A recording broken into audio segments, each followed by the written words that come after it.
الرجيم بسم الله الرحمن الرحيم الحمد لله رب العالمين الصلاة والسلام والتحية والإكرام على سيد الأنام مولانا أبي القاسم محمد اللهم صل على محمد وآل محمد وعلى أهل بيته الطيبين الطاهرين الغر الميامين المعصومين المظلومين ولعنة الله على أعدائهم أجمعين أما بعد صلوات على محمد وآل محمد اللهم صل على محمد وآل محمد سب سے پہلے آپ سبھی حضرات کی خدمت میں رمضان المبارک کی آمد کے اوپر مبارکباد پیش کرتا ہوں، اس دعا کے ساتھ کہ خداوند عالم اس برکت والے مہینے میں ہماری تمام عبادات، دعا، مناجات سب قبول فرمائے۔ آج کے بیان میں ایک آیت اور 2-3 حدیثیں روزے سے متعلق اور اس کی فضیلت کے بارے میں عرض کرنا ہے، جس میں سے آیت میں خداوند عالم قرآن مجید میں ارشاد فرماتا ہے یا ایھا الذین آمنوا کتب علیکم الصیام کما کتب علی الذین من قبلکم لعلکم تتقون۔ یہ آیت ہے جس سے ظاہر ہوتا ہے کہ مسلمانوں کے اوپر روزے اللہ تبارک و تعالی نے واجب قرار دیے ہیں، بالکل ایسے ہی کہ جیسے مسلمانوں سے پہلے والی جو امت تھی، پہلے رسولوں کی جو امت تھی، ان کے اوپر بھی روزے واجب تھے۔ یہ کس لیے، اس کا ریزن بیان کیا گیا آخر میں آیت کے لعلکم تتقون۔ روزے رکھنے سے اور روزے کی عبادت انجام دینے سے انسان کے اندر تقوی الہی پیدا ہوتا ہے، خداوند عالم کا خوف، خداوند عالم کے قریب آنے کا جذبہ، خداوند عالم کی عبادت کرنے کا جذبہ پیدا ہوتا ہے اگر انسان روزے جیسی عظیم عبادت کو انجام دیتا ہے۔ تو یہ ایسا نہیں ہے کہ نئی بات ہے یا صرف مسلمانوں میں ہے، فاسٹنگ یا روزہ رکھنا یا بھوکا رہنا دوسری قوموں میں بھی اور دوسرے ادیان میں بھی، دوسرے مذہب میں بھی کسی نہ کسی صورت میں پایا جاتا ہے۔ بہرحال ان کی اپنی کنڈیشنز ہیں یا اپنے شرائط ہیں، اپنا دین ہے، دین اسلام تو نہیں ہے ان کا۔ دین اسلام میں جو شرائط ہے روزہ رکھنے کے وہ آپ حضرات کو معلوم ہے، اور ہم بھی اسی بیچ میں کہیں نہ کہیں کچھ مسائل اس کے بیان کریں گے۔ مثلا ایک مسئلہ یہ بھی ہے کہ روزہ اسلامک شکل میں اور مسلمانوں کے نزدیک اسلام دین جو ہمیں بتاتا ہے اس کا ایک عمل یہ ہے کہ صبح کی اذان سے لے کر اور مغرب کی اذان تک اللہ کے حکم سے، ایسے نہیں ہے کہ مجھے مل نہیں رہا ہے یا میرے گھر پہ تیار نہیں ہے، نہیں، اللہ کے حکم سے، یہ ذہن میں رہے، اللہ کے حکم سے صبح کی اذان یعنی فجر سے لے کر اور مغرب کے وقت تک انسان ہر اس کام سے بچے کہ جو شریعت میں بیان کیے گئے ہیں کہ روزے کو باطل کر دیتی ہیں۔ کھانا پینا ہی نہیں ہے، اور بھی بہت سی چیزیں ہیں کہ جن کے ذریعے سے روزہ باطل ہو جاتا ہے، تو ان تمام چیزوں سے پرہیز کرے، ان تمام چیزوں سے دور رہے، اسے کہا جاتا ہے روزہ ظاہری طور پر۔ پھر اور اس کی معنویت اور اس روزے کو کمال بخشنا، اس روزے کو اور اونچائیوں تک لے جانا تاکہ اللہ پسند کرے، وہ ایک الگ اس کی ریکوائرمنٹ ہے، انشاءاللہ وہ بھی آپ حضرات کے سامنے عرض کی جائے گی۔ تو روزہ کیا ہے؟ اللہ کی ایک بہترین عبادت ہے، خالی مسلمانوں ہی میں نہیں ہے، پہلے والی امتوں کے اوپر بھی اللہ تبارک و تعالیٰ نے روزہ کسی نہ کسی شکل میں واجب رکھا تھا۔ تو یہ آیت قرآن مجید میں موجود ہے سورہ بقرہ میں، آپ جا کے دیکھ سکتے ہیں اور تھوڑا ڈیٹیل میں پڑھیں۔ رمضان مبارک ہے، اس میں پڑھنا بھی ثواب ہے۔ آج تفسیریں اور کتابیں بہت ہمیں انٹرنیٹ کے اوپر مل جاتی ہیں، اور ہر زبان میں، جس زبان میں ہم سیکھنا چاہتے ہیں، پڑھنا چاہتے ہیں، وہ زبان ہے، وہ سب مل جاتی ہیں، تو اس کو ہم اس طریقے سے بھی یوز کر سکتے ہیں۔ تو یہ ایک آیت ہے۔ اب اس کے بعد میں ایک حدیث ہے، آپ دیکھیں پیغمبر اکرم صلی اللہ علیہ وآلہ وسلم کی، جس میں آپ نے ارشاد فرمایا ہے الصوم جنۃ من النار، ہماری عبادت غلام جیسی عبادت ہے، جسے امام علی علیہ السلام نے ارشاد فرمایا ہے کہ عبادتیں کئی طریقے کی ہیں، 3 طریقے کی آپ نے بیان کی ہیں، ایک تاجر والی عبادت، ایک غلاموں والی عبادت، اور ایک جو بندوں والی واقع اللہ کے لیے کی جاتی ہے عبادت، وہ ہے جو جنت کے لالچ میں کرتے ہیں، اسے بزنس کہا گیا ہے کہ ہم عبادت کریں گے تو ہمیں جنت دے، تو یہ بزنس ہو گیا نہیں، کچھ دو اور کچھ لو، تو اسے کہا جاتا ہے بزنس والوں کی، بزنس مین لوگوں کی عبادت، ہم عبادت کر رہے ہیں، ہم سجدے کر رہے ہیں، اس کے بدلے میں ہمیں جنت چاہیے۔ ایک ہوتی ہے غلاموں والی، غلام نوکر کیسے ہوتے ہیں؟ اپنے مولا اور آقا کے ڈر سے کام کرتے ہیں، تو ہم کس لیے عبادت کرتے ہیں؟ جنت کے جہنم کے ڈر سے، تو اب جہنم کے ڈر سے عبادت کرتے ہیں، تو اسے کہا گیا یہ ہے غلام والی عبادت۔ تو ہم انہی عبادتوں میں رہتے ہیں، یا تو بزنس کرتے ہیں اللہ سے اور یا اس سے ڈرتے ہیں غلام، اور اگر یہ بھی ہم صحیح طریقے سے کریں تب بھی ہمارا بیڑا پار ہو جائے گا، تب بھی ہمیں بخشش کی امید ہو سکتی ہے۔ تو یہ عبادت ہے۔ اب آپ دیکھیے عبادتیں ہوتی ہیں، اب یہ اس کے ذریعے سے کیا ہوتا ہے؟ روزہ کیا عبادت ہمیں کیا فائدہ پہنچاتا ہے؟ پیغمبر اکرم صلی اللہ علیہ وسلم کی حدیث ہے الصوم جنۃ من النار، جہنم سے بچنے کے لیے ایک بہترین سپر، ڈھال، شیلڈ نہیں ہوتی جو جنگ میں انسان استعمال کرتا ہے وار بچانے کے لیے اور دوسرے وار کے وار کو ختم کرنے کی، شیلڈ ہوتی ہے ایک ہاتھ میں پکڑا رہتا ہے، اسے کہا جاتا ہے سپر اردو زبان میں، اور عربی میں کہا جاتا ہے اسے جنتن، جنتن جنت ہوتی ہے اور جنتن جو ہے وہ سپر ہے اور ڈھال ہے، اور جنہ کہا جاتا ہے جنوں کو۔ تو آپ دیکھو زبر زیر اور یہ جو کہا تھا رفع ضمہ کسرہ میں کتنا فرق ہو جاتا ہے۔ جنتن جو ایک بہرحال ایک بہترین اچھی رہنے کی جگہ ہے جو ملے گی اللہ جسے دے گا، جنتن تو جیم کے اوپر کیا ہے؟ فتح۔ اس کے بعد جنتن، جنتن کیا ہے؟ اسے کہا جاتا ہے سپر اور ڈھال کو۔ کمپلیٹلی صرف فرق کیا آیا ہے؟ فرق آیا ہے فتح کا اور کس کا؟ ضمہ کا۔ جنتن جن کی جمع ہے، جو جن مخلوق ہے جس سے انسان لگ بھگ ڈرتے آ رہے ہیں، وہ کسی کو کچھ کہتے نہیں ہیں۔ جنتن تو یہ کسرہ آ گیا، تو ایک ہی لیٹر کے اوپر، ایک ہی حرف کے اوپر، ایک ہی ورڈ کے اوپر اگر آپ دیکھیں گے تینوں چینج ہو گئے تو معنی کمپلیٹلی چینج ہو گئے نہیں ہو گئے؟ ہوئے نہیں ہوئے؟ تو بولے ہوئے نہیں ہوئے جو میں نے بتایا ایسا ہوا ہے۔ اسی طریقے سے قرآن مجید کے معنی بھی چینج ہو جاتے ہیں اگر ہم اسے غلط پڑھتے ہیں۔ کہیں اگر ضمہ ہے اور ہم نے کسرہ پڑھ دیا، کہیں اگر کسرہ ہے ہم نے اس کے اوپر رفع پڑھ دیا، کہیں کچھ ہے، تو آپ دیکھیں گے جیسے یہ معنی چینج ہوئے ہیں ایسے ہی قرآن مجید میں بھی معنی چینج ہو جاتے ہیں بہت سی آیتوں کے، اس لیے کہا گیا ہے کہ قرآن مجید کو صحیح پڑھیے۔ ایک صلوات پڑھیں محمد و آل محمد۔ اللہم صلی علی محمد و آل۔ اگر ہمیں اللہ کے عذاب سے اور اللہ کے خوف سے، اللہ کے جہنم سے اگر بچنا ہے اس کے شعلوں سے، تو ایک بہترین ذمہ داری ہمارے لیے اللہ نے رکھی ہے، جو صبح سے جو ہے وہ پہلا روزہ شروع ہو جائے گا، تو ماہ مبارک رمضان میں اپنے کو جہنم سے بچانے کا بہترین موقع اللہ نے ہمیں دیا۔ الصوم جنۃ من النار، جہنم سے بچانے کے لیے سپر ہے روزہ۔ تو یہ ایک حدیث ہے۔ ایک حدیث میں اور پیغمبر اکرم صلی اللہ علیہ وسلم نے ارشاد فرمایا، دیکھیے آج کل کے ٹائم میں ہر آدمی چاہے وہ مرد ہو یا عورت، ہر آدمی ہیلتھی رہنا چاہتا ہے۔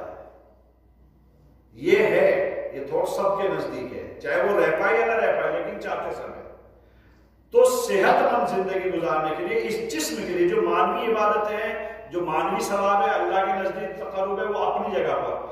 ایک روزے کا فزیکل بینیفٹ ہمیں یہ بھی ملتا ہے، ہمیں یہ بھی فائدہ ہوتا ہے کہ ہمارے جسم کی زکوٰۃ نکل جاتی ہے۔ آپ دیکھو کہا گیا ہے کہ پیغمبر اکرم کی حدیث ہے لِكُلِّ شَيْءٍ زَكَاةٌ، ہر چیز کی ایک زکوٰۃ ہوتی ہے۔ زکوٰۃ مثلا کوئی چیز اگر آپ کے پاس ہے اسے آپ کسی دوسرے کو ڈونیٹ کر دیجیے، آپ اسے کسی دوسرے کو دے دیجیے۔ مال کی زکوٰۃ ہوتی ہے، کچھ پرسنٹ ہوتا ہے کہ جب ہمارے پاس اکٹھا ہو جائے تو اس کا کچھ پرسنٹ ہم دان کر دیں اور ڈونیٹ کر دیں، تو یہ کہلاتی ہے زکوٰۃ، وہ شریعت کے رول ہے اپنی جگہ پر۔ اب یہ پیغمبر اکرم نے ارشاد فرمایا کہ آپ اپنے جسم کی زکوٰۃ کون ادا کرتا ہے؟ کسی کو کہا کہ کسی کو پانی پلا دو، کسی کو کھانا دے دو، کسی کو سرو کر دو کوئی چیز، کسی کی خدمت کر دو، یہ بھی ایک طریقہ ہوتا ہے اپنے جسم کی زکوٰۃ ادا کرنے کے لیے۔ لیکن بہترین زکوٰۃ پیغمبر اکرم نے ارشاد فرمایا ہے کہ ہر چیز کی زکوٰۃ ہوتی ہے، وزکات الابدان الصیام، ہمارے جسم کی زکات جو ہے وہ بہترین زکات اس کی ہے کہ ہم روزہ رکھیں۔ تو آپ دیکھیں گے کہ بہرحال اگر ہمیں زکات ادا کرنا ہے جسم کی تو روزہ خداوند عالم نے ہمارے لیے رکھا ہے، اور اس کے ذریعے سے ہمیں بہت سی چیزیں، آپ کو یاد ہوگا میں نے ایک مرتبہ کچھ فزیکل فائدے گنوائے تھے کئی دنوں تک رمضان مبارک میں کہ روزے کا جسمانی فائدہ کیا ہوتا ہے، تو یہاں زکات ادا ہو جاتی ہے۔ ایک صلوات پڑھیں محمد و آل محمد، اللهم صل على محمد وآل۔ آج ایک لاسٹ اور آخری حدیث ہے، پھر انشاءاللہ کنٹینیو کریں گے۔ امام علی علیہ السلام کی حدیث ہے جس میں آپ نے بیان فرمایا ہے کہ نوم الصائم عبادت۔ دیکھیے ہر کمیونٹی میں اور ہر قوم میں، ہر نیشن جہاں بھی چلے جائیے، بہت زیادہ سونے کو جو ہے وہ اچھا نہیں سمجھا جاتا کہ ہر آدمی سوتا ہی رہے، پڑھا رہے ہر وقت۔ کسی کو کہا گیا ہے ہندوستان میں ایک مثال ہے، ایسے کنکرن بولتے ہیں کہ کنکرن کی طرح سوتا رہے جب دیکھو صبح شام رات دن، لیکن روزے کی حالت میں دین اسلام نے اس کو عروج بخش دیا ہے، اس کو بلندی عطا کر دی ہے۔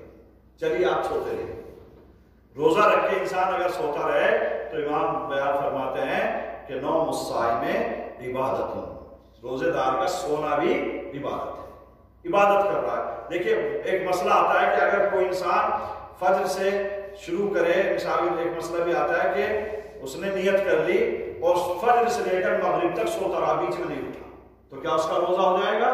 تو اس کا روزہ نہ صرف ہوگا بلکہ وہ صبح سے شام تک پورا عبادت میں بھی گزرے گا۔ یہ ہے، اگرچہ نماز قضا ہو جائے گی اس کی پنشمنٹ الگ ہے، وہ بہرحال اللہ جانتا ہے، نماز چھوڑ دے کوئی آدمی تو وہ الگ ہے کہ اس نے گناہ انجام دیا، لیکن وہ جو سوتا چلا گیا ہے اس کو بھی کہا جاتا ہے کہ وہ عبادت انجام دی اور روزہ اس کا باطل نہیں ہوتا ہے۔ بہت سے لوگ سوچے نا کہ ہم نے تو کچھ کیا ہی نہیں، صبح سے شام تک سوتے رہے، نہیں، روزہ تو ہو جائے گا۔ باقی اور جو دوسری چیزیں وہ شریعت اپنی جگہ پر حکم لگائے گی، لیکن روزہ ہو جاتا ہے ایسے انسان کا۔ تو امام فرماتے ہیں کہ روزے دار کا سونا بھی عبادت ہے۔ وَصَمْتُهُ تَسْبِيحٌ، اب انسان کو یہ کہا گیا کہ روزے میں جتنا کم ہو سکتا ہے اتنا کم بولے، اور دوسرے مقامات پہ بھی ہے، کہا جاتا ہے، ایک حدیث ہے اذا تم العقل نقص الکلام، جب انسان کی عقل کمپلیٹ ہو جاتی ہے تو اس کا بول کم ہو جاتا ہے، کم بولتا ہے، زیادہ نہیں بولتا، بے وقوف زیادہ بولتا ہے، ہر وقت بڑ بڑ بڑ بڑ بڑ بڑ۔ لیکن یہاں پہ بولنا ہماری ذمہ داری ہے، کبھی کہیں کہ سب سے زیادہ تو وہی ہے، ہم تو چپ بیٹھے ہیں، یہ بول رہا ہے، یہ یہاں ہماری ذمہ داری ہے، اس کو نہیں کہا جائے۔ تو روزے دار کا خاموش رہنا بھی امام بیان فرماتے ہیں وَصَمْتُهُ تَسْبِيحٌ، اس کا خاموش رہنا تسبیح کا ثواب رکھتا ہے۔ تسبیح مطلب اللہ اکبر، سبحان اللہ، لا الہ الا اللہ، الحمدللہ، یہ وہ جملے ہیں، یہ وہ الفاظ ہیں جن میں اللہ ہمیں بہت زیادہ ثواب عطا کرتا ہے۔ بس میں آگے زیادہ ڈیٹیل میں نہ جاؤں۔ وَدُعَاهُ مُسْتَجَابٌ، ایک بینیفٹ روزے دار کے لیے ہے کہ اس کی دعا رد نہیں ہوتی ہے۔ امام نے بیان فرمایا وَدُعَاهُ مُسْتَجَابٌ، اس کی دعا قبول کی جاتی ہے۔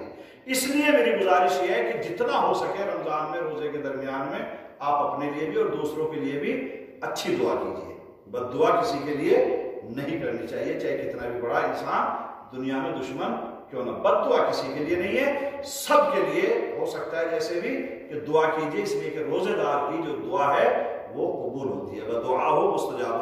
اور لاسٹ جملہ اس حدیث کا یہ ہے، امام بیان فرماتے ہیں وَعَمَلُهُ مُضَاعَفٌ، عمل اس کا جو بھی انجام دیتا ہے، جو عبادت انجام دیتا ہے، وہ ملٹیپل ہو جاتا ہے، وہ ایک کاؤنٹ کرتا ایک ہے لیکن کاؤنٹ ایک نہیں ہوتا ہے، وہ اللہ کے رجسٹر میں کئی گنا لکھ دیا جاتا ہے۔ ایک آپ نے مثال کے طور پر نیک کام انجام دیا، وہ ملٹیپل کر دیتا ہے خداوند عالم، خود قرآن نے بیان فرمایا خیر من الف شہر، 1000 مہینوں سے افضل، یعنی ملٹیپل 1000 سے زیادہ تک ہو جاتا ہے۔ یہاں پر امام نے کوئی کاؤنٹیٹی بیان نہیں کی ہے، صرف بیان کیا ہے کہ بڑھ جاتا ہے، ملٹیپل ہو جاتا ہے۔ وَعَمَلُهُ مُضَاعَفٌ وَإِنَّ لِلصَّائِمِ عِنْدَ إِفْطَارِهِ دَعْوَةٌ لَا تُرَدُّ، ایک ہی چیز امپورٹنٹ ہے۔ امام بیان فرماتے ہیں کہ افطار کرتے وقت جب انسان روزے دار افطار کر رہا ہے، کسی بھی چیز سے، نمک سے مستحب ہے اور کھجور سے، دو چیزوں سے مستحب ہے کہ انسان روزہ افطار کرے، کھجور سے اور یا نمک سے۔ اور میری پرسنل ریکویسٹ یہ ہے، گزارش یہ ہے کہ ہو سکتا ہے کہ ٹھنڈا پانی نہ پیو، اس لیے اس سے پیاس بھڑکتی ہے زیادہ اور وہ لیور کے لیے بھی اچھا نہیں ہوتا ہے، تو تھوڑا سا وارم پانی جو ہوتا ہے وہ گرم پانی، ہلکا سا نیم گرم جسے بولتے ہیں، وہ اگر پیا جائے روزے سے پہلے، روزہ افطار کرتے وقت، تو بہت اچھا رہتا ہے ہمارے اندر کے سسٹم کے لیے۔ تو امام فرماتے ہیں وَإِنَّ لِلصَّائِمِ عِنْدَ إِفْطَارِهِ دَعْوَةٌ، خداوند عالم کے نزدیک جب افطار کرتا ہے روزے دار، ایک وعدہ ہے، لا ترد، وہ خداوند عالم پھر رد نہیں کرتا ہے۔ تو اس وقت بھی پورے رمضان میں، پورے روزے میں، صبح سے شام تک روزے میں وہ دعا قابل قبول ہے، لیکن جب افطار کا وقت آتا ہے اس اسپیشلی خداوند عالم اس وقت تو اور زیادہ دقت سے انسان کی دعوت کو لبیک کہتا ہے۔ جو بھی انسان اس وقت مانگتا ہے یا جو بھی، اسی لیے اس وقت ہے بہترین دعا ہمارے دین اسلام میں اور ہماری شریعت میں ہے، اللہم لک صمت، تیرے لیے روزہ رکھا ہے، وعلیک توکلت، تو تیرے اوپر بھروسہ ہے، اور تیری رزق سے میں نے روزے کو جو ہے وہ کھولا ہے اور روزے کو ختم کیا ہے۔ ایک صلوات پڑھیں محمد و آل محمد۔ اللهم صل على محمد وآل محمد۔ الہی بحق الزہرا و ابیہا و بعلہا و بنیہا، پروردگارہ بحق محمد و آل محمد، یا اللہ ہماری اس مختصر سی عبادت کو قبول فرما، محمد و آل محمد کے صدقے میں پروردگار ہماری توفیقات میں اضافہ فرما، پروردگارہ ہمیشہ نیک عمل انجام دینے کی توفیق عطا فرما، گناہوں اور برائیوں سے بچنے کی توفیق عطا فرما، ہم سب کی عاقبت بخیر فرما، رمضان مبارک کی رحمتوں و برکتوں کو ہم سب کے اوپر نازل فرما، پروردگارہ بحق محمد و آل محمد اس عظیم عبادت میں جو تو نے ہمیں توفیق عطا فرمائی ہے، مختصر سے جو بھی عبادت کریں پروردگار اسے قبول فرما۔ یا اللہ محبان اہل بیت جہاں دنیا میں کہیں بھی آباد ہے، ان کی جان کی، مال کی، عزت و آبرو کی حفاظت فرما۔ پروردگار عالم جو وبا پھیلی ہوئی ہے ہم سب کو، تمام مومنین کو اور تمام انسانوں کو جو تیرے بندے ہیں پروردگار، ان سب کو اس وبا سے محفوظ فرما۔ پروردگارہ اس وبا کو جلدی سے جلدی اس دنیا سے ختم فرما۔ پروردگارہ یا اللہ تو رحیم کریم ہے، یا اللہ ہمارے اعزاء و اقربا کو جو بھی دنیا سے گزر گئے ان سب کی مغفرت فرما، ان کو جوار معصوم میں جگہ عطا فرما۔ یا اللہ تمام اتباعات عالیات و مقامات مقدسہ کی حفاظت فرما، علماء اعلام مراجع کرام کی حفاظت فرما، خصوصاً آیت اللہ خامنہ آیت اللہ سیستانی کو صحت و سلامتی کے ساتھ طول عمر عطا فرما۔ پروردگار امام زمانہ کے ظہور میں تعجیل فرما، ہم سب کو ان کے ناصرین و مددگاروں میں شمار فرما۔ ربنا تقبل منا انک انت السمیع العلیم، محمد و آل محمد صلی اللہ علیہ وسلم۔